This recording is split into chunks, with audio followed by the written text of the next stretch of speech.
سلام دوستان، به یکی از ویدیوهای دیگه خوش اومدین. امروز برای ناهار میخوام بادمجون سرخ کنم. همینجوری که میبینید داخل روغن دارم سرخشون میکنم. خیلی خوشمزه میشه اینجوری سرخ کنی و بخوری. من خیلی دوست دارم، عاشق بادمجونم.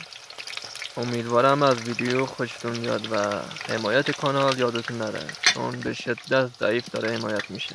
ممنون از حمایت همگی. بریم ادامه کار.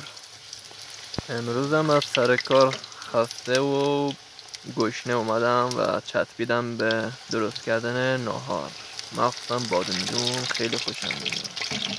حسابی باید تو روغن قرمزش کرد.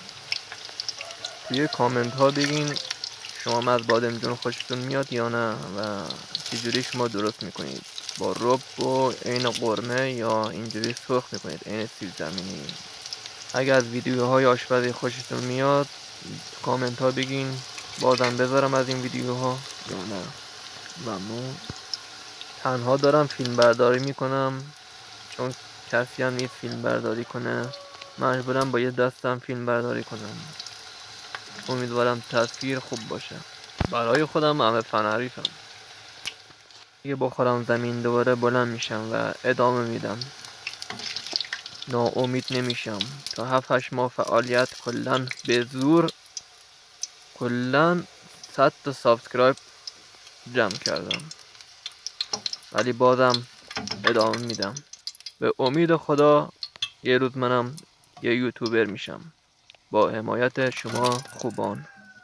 دیگه آخرا شده، همه رو سرخ کردیم و دیگه بریم نوش جان کنیم. جای شما خالی دوستان. این آخریرم بردارم و برم بخورم. خیلی گشنمه، حسابی گشنمه.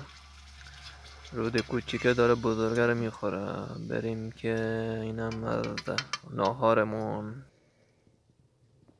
اینم از گوجه و خیار و پیاز و فلفل دلمه همراه با بادمجون باید بخوری.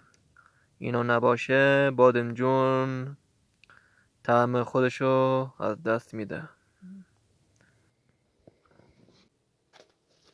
لای نونو باید باز کنی و ساندویچی کنی. یه تیکه نون بر میداری، خوب وسطشو باز میکنی تا موادمون جا بشه.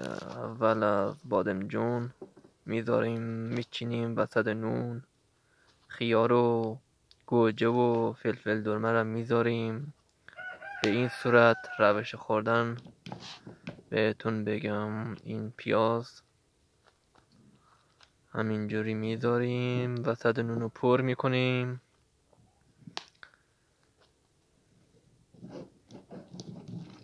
بازم بردارم.